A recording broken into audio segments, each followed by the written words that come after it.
Hi, Shannon Waller here, and welcome to the Inside Strategic Coach podcast with Dan Sullivan. Dan, recently we read a fabulous book as part of our ongoing discussion group, which I thoroughly enjoy. And it's Peter Thiel's book, From Zero to One, which was just fascinating. I actually consider it to be an entrepreneurial philosophy book. And since I took philosophy for my first year in university, it was a great fit, but it actually was far more relevant. There's a point in the book which I thought would be fantastic to talk with you about, and that is his conversation about competition versus monopoly and why competition is bad and monopoly is good. And I know that you'll have some really interesting things to say about this. Well, I actually hit on this topic about, it must be mid-90s or so, and we were talking about unique processes. That you shouldn't present yourself in the marketplace as a product or a service, but actually as a process which actually transforms people's experience. And the whole concept of unique process would be that if you had that process and it was unique to your capabilities and unique to the types of individuals that you most enjoyed working with and were most useful to, you could actually create a value creation monopoly. And I think that Peter Thiel's talking a lot about this. So just to explain his model from 0 to 1, it contrasts in his book from 1 to N. Okay, so if you think about somebody coming in with something brand new, that's truly new and it's really great, the normal way it happens in the marketplace is that constitutes 1, and then the competition starts against that 1. And so the value of the 1 keeps going down for each new competitor who gets in, and it goes right to the point where there's no more profit, there's no more value in the product because it just engendered an incredible amount of competition. And it's a race to the bottom, and usually it's a race to the bottom both in terms of value and it's a race to the bottom in terms of profitability. So after a while, being a competitor in that marketplace is worthless. And you can see all sorts of industries. A lot of people don't know this, but there's all sorts of industries which we use every day, which as an industry have never made any profit. One of them is the railroad industry. The railroad industry as an industry never made any money. And what I mean by that, if you take everybody who competed in the railroad business, there was more losses among the competitors than there were gains ever since railroads started. Well, you say, there was some incredibly successful railroad companies. And I said, yeah, but they weren't successful because of the railroads. It was that they were usually those railroads who were the pioneers who were pushing railroads into new territories. Think of taking the railroad system across the United States or across Canada. And what they were granted as an incentive to actually just go out and build the railroad, they were offered real estate on either side of the tracks. And if you really look at it, the actual money-making activity in the railroad industry was the real estate where the towns formed, and the most valuable land was the land next to the railroad. And I would say the airline industry is the same. I would doubt if the car industry has ever made a profit. But it's things that come along as a result of the industry. And the high-tech industry, Silicon Valley as an industry has never made any money as an industry. The losses have been far greater than the winners. Oddly enough, with every one of these breakthrough industries, the only industry that seems to make a lot of money is real estate. Location. Yeah, and it's a really funny thing. So I think Peter Thiel is just accepting this, that when you create something new, the secret is grow as far as you can, be profitable as far as you can invisibly. Yes. Invisibly. You do not want to draw attention to yourself. So, it's just the opposite. Somebody gets an idea and immediately they start wanting investors to come in. And in order for the investors to come in, you have to file a patent on what you're doing. The moment you file a patent on what you do, let's use Washington as the example for an American patent, immediately the entire industry knows what you're up to. And the clock is ticking. And the clock is ticking. So the whole point is to create and transform and create all kinds of new value for as long as you can without drawing any attention to yourself. And then just keep adding value and value and value and value to your original thing and use your earnings to just increase the value of it. And at a certain point, you'll break your subterranean, but at a certain time, your head will pop out. But by that time, you have created such a massively value creation monopoly that it's almost impossible for competitors to actually come into the game because, first of all, they don't comprehend all the wiring and plumbing behind the wall, So one of the things that I do, because what you would call our innovation is in the area of intellectual capital. It's new ideas. And it's very, very interesting in the area of intellectual capital. You actually establish your monopoly.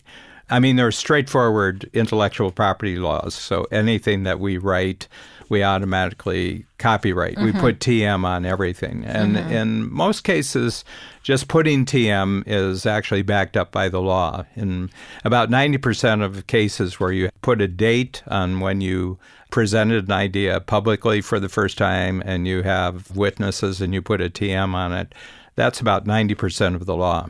Is it copyright or TM? TM. Is it? Okay. Yeah, perfect. It's an idea. Right. It's a TM. So what you want is trademark the idea and a registered trademark. And usually our concepts are also processes. In other words, that all the ideas that I can think of in Strategic Coach all constitute a thinking process. And a thinking process can be registered. You can have a trademark. The other thing is, like book titles, you can't trademark a book title. So you'll look at a particular book title, and sometimes there will be 10 or 15 books that have the same title. You cannot copyright or trademark a book title. Anybody can use the same title for a book. These things are not designed to protect you so much as an innovator or an inventor of something. The whole reason for copyright and trademark laws is actually to get new information out throughout society as quickly as possible so that it becomes useful as possible. But we will reward the innovator for a certain period of time. You'll get the exclusive reward for a certain period of time. And so patent laws are not really designed to actually protect the inventor. They're there to protect the public that the idea that they're using is actually the real idea. It's not a knockoff idea. It's not a fake idea. Oh, I didn't realize that. Yeah, probably the clearest statement of that is in the Federalist Papers by Alexander Hamilton, James Madison, and John Jay. And they talked about one of the bones of contention between the colonies, the American colonies, and the British government was over new ideas. Great Britain, for a period of time, put a prohibition. You couldn't take any kind of blueprints out of the country to the new colonies. They didn't want the new colonies to become a competitor to them in terms of manufacturing and creation.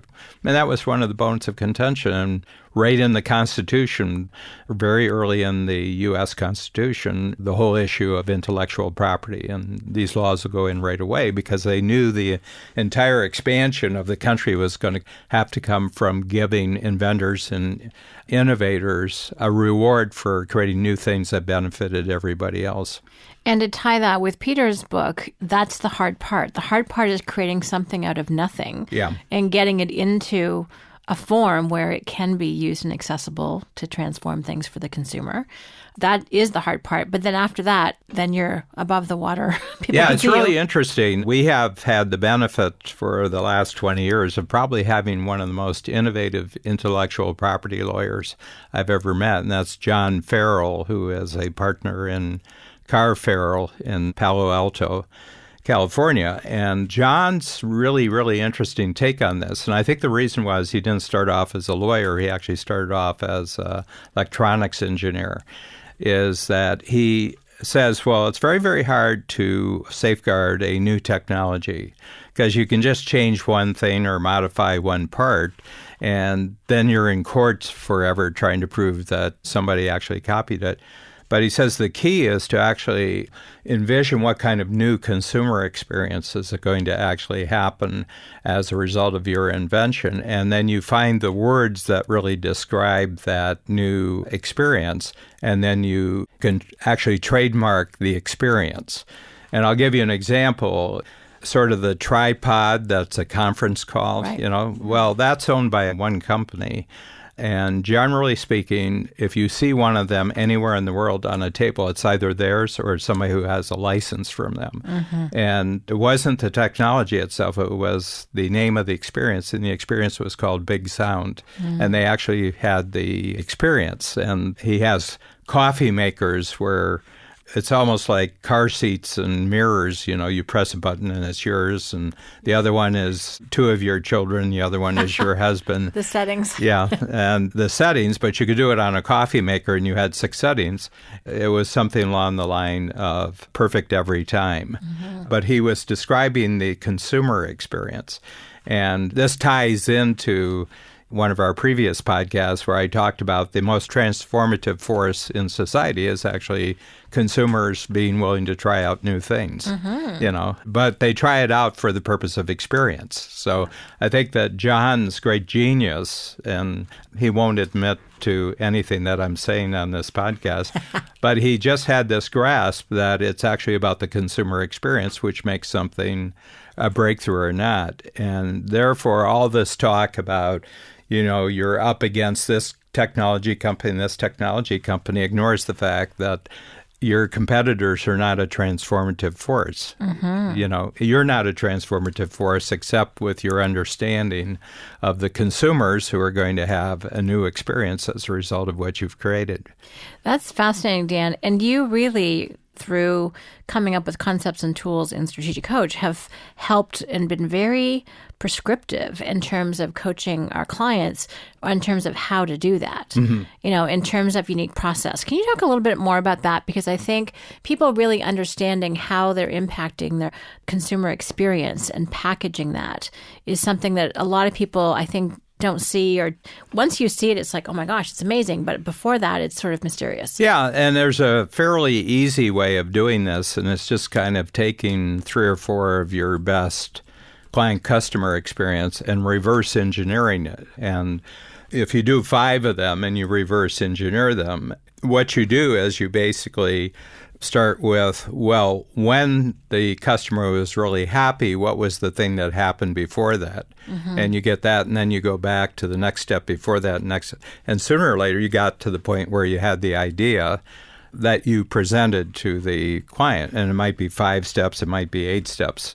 I generally try to keep it within 5 steps and 8 steps because less than 5 doesn't seem that big a deal, and more than 8 seems more the problem than the solution. So 5 and 8 are really kind of the magic zone for a unique process.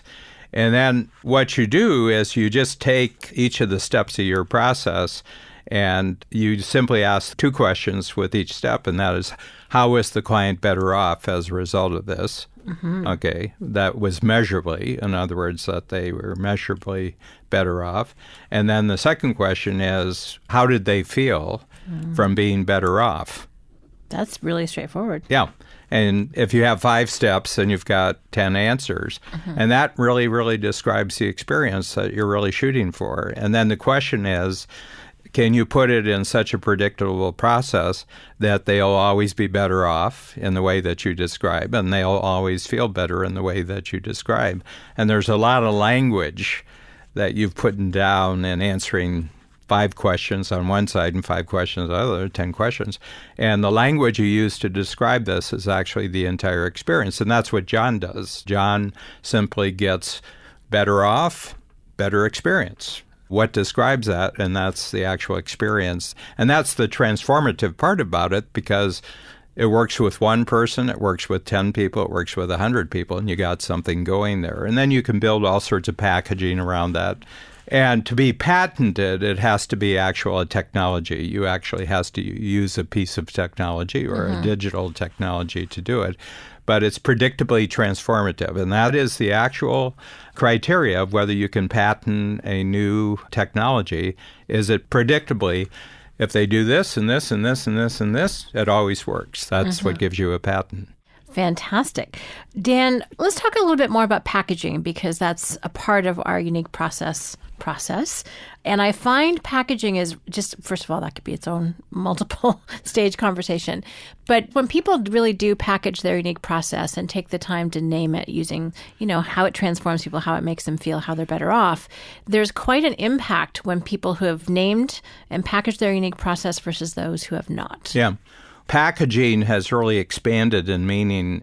Used to be a package was described as something that was entirely within the physical world. Mm-hmm. But as we've gotten more and more into the experiential world, packages are just the way an experience is defined and separated from all other experiences. So it's a differentiation of this experience from all other experiences. And very, very interesting. And again, a lot of people don't know this about Steve Jobs. Before they had a new piece of equipment, he said, what's the package look like that the new piece of equipment comes in? They said, well, we don't have the equipment. He says, the package will determine what the new piece of equipment actually looks like.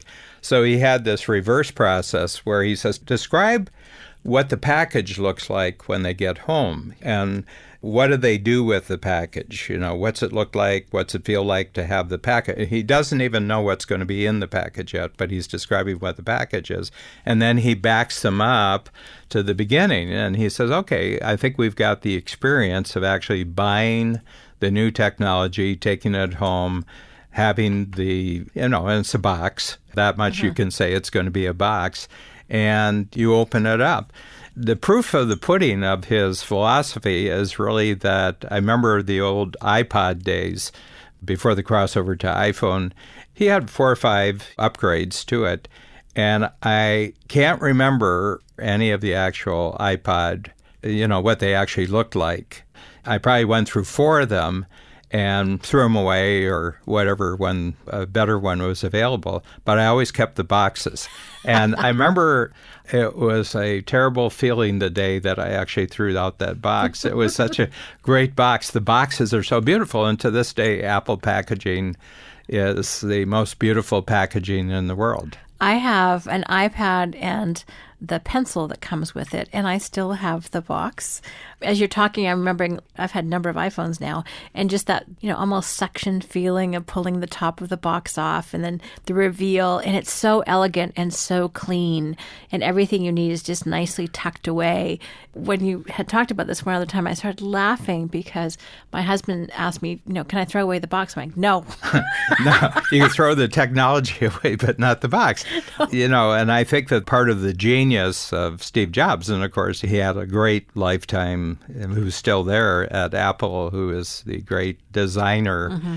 The full extent of Steve Jobs' understanding of this, that if you open up, and you can't, but if you actually opened up one of your Apple technologies, it's beautiful on the inside, the way the circuitry is put together, and there's no sloppiness to the way that things are put in there. He insisted that the inside of the equipment technology device would be beautiful if people could see it. And one of his staff members says, but they'll never see it. And he says, no, but we'll know. And he says, our knowing that the inside is as beautiful as the outside adds a lot to the power of what we're doing here. Well, it's completely true to their mission statement, which is what we talked about also in our We previous make beautiful technology that people love using. Yeah. Well, and I think that's really powerful, Dan, as people talk about or think about how to package their own experience and beautiful definition. Let's make sure it's beautiful on the outside and what people see, and also let's make sure it's equally as elegant on the creation phase and what goes into it, so that both front and backstage are gorgeous. This is great. I love getting deep into how can people go from 0 to 1 themselves and just really enjoy that profitable phase rather than getting into competition, which so many people are likely to do. Yeah. I've personally, as an entrepreneur, learned some great ways of thinking about packaging just from other organizations out in the marketplace. I started off coaching about the same time that the Four Seasons Hotel started, and Four Seasons Hotel started in Toronto with a little renovated motel on Jarvis Street, which was not one of the great streets in Toronto, but they had some ideas about how people should be taken care of when they come into a hotel. And you would come off this fairly rough street into the Four Seasons converted, renovated motel, and it was like another world. The way you were treated, the quality of the materials, the design, and everything else. And then they tested that out for a couple of years. They made it a place where celebrities in the entertainment industry coming into Toronto would stay because the Canadian Broadcasting Corporation was right across the street. And then they asked the Canadian Broadcasting Corporation if they wanted to put one of their recording studios right in the hotel. So people didn't even have to go outside. They came, they had good food, and they were just testing out what do people really love. So then they did it with one, and they took over another hotel in Toronto, and they did it on a bigger fashion. It was too big. Then they found their right size, and then they've, gone around the world, one of the great hotel chains in the world.